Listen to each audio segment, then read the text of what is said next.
Speaker. Junet. Mr. Speaker, I rise to, Mr. Speaker, to bring to the attention of the House matter of concern to the public, Mr. Speaker. Mr. Speaker, we are a country that is governed by the rule of law. And the last 2 days, Mr. Speaker, there was an episode in Nairobi County, Mr. Speaker, where people who could not pay their bills, electricity bills, Mr. Speaker, went ahead and dumped, I think, 1 truck or 2 trucks full of garbage, Mr. Speaker, in front of the premises of Kenya Power and Lighting Company, Mr. Speaker. Garbage and swill. Garbage and swill. And swill. You know swill?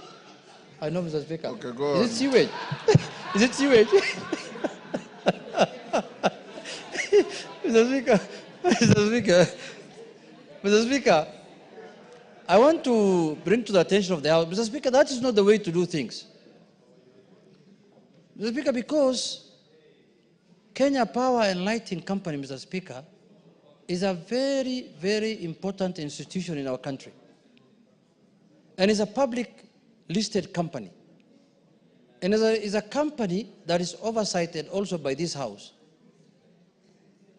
Mr. Speaker, many people have defaulted in paying their bills. It's not only Nairobi County Assembly, Nairobi County government.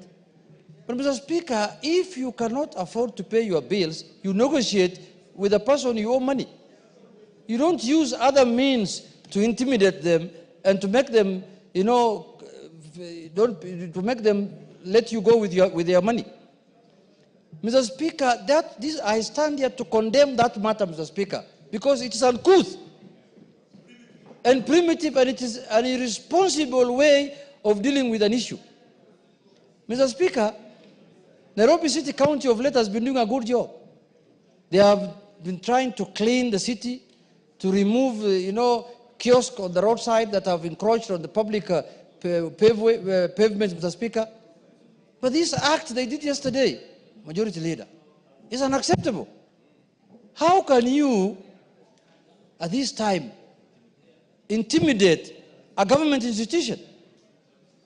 Even though some of the major shareholders might be private, even some of them are members of this House, I know, of Kenya Power, and I'm told they're getting very good dividends this financial year because Kenya Power is doing very well. I don't know, he's not around now, but he's a serious investor in that place, Mr. Speaker. But that's very good. Even as we aspire to be that.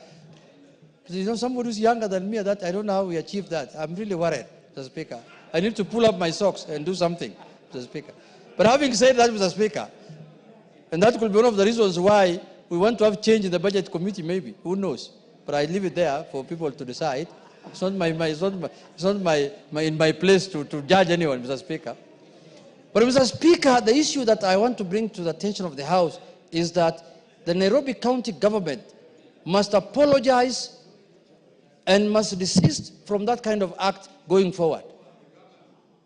The governor must apologize to the institution called Kenya Power and Lighting Company and residents of Nairobi in general.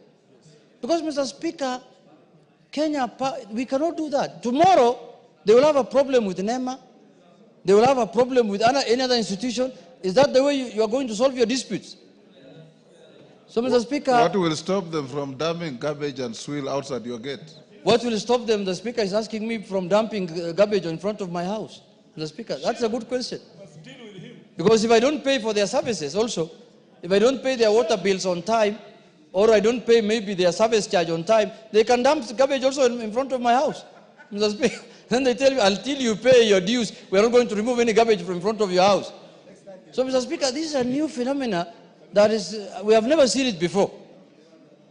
So, Mr. Speaker, the governor was elected by Kenyans through the UDA party. Even though we have some symbiotic relationship with ODM, which we are not yet confirming it, because we don't know how I think there is some relationship that is not known, that we need to understand where it is heading to. But Mr. Speaker, in spite of all that, with our symbiotic relationship with the governor, we have to condemn things when they are done wrongly. And that was a wrong act on the part of the Nairobi County government, Mr. Speaker. And we are not doing this we are warning people who might attempt to do that kind of nonsense, Mr. Speaker, because it might not end with them. There are other institutions also who can do that.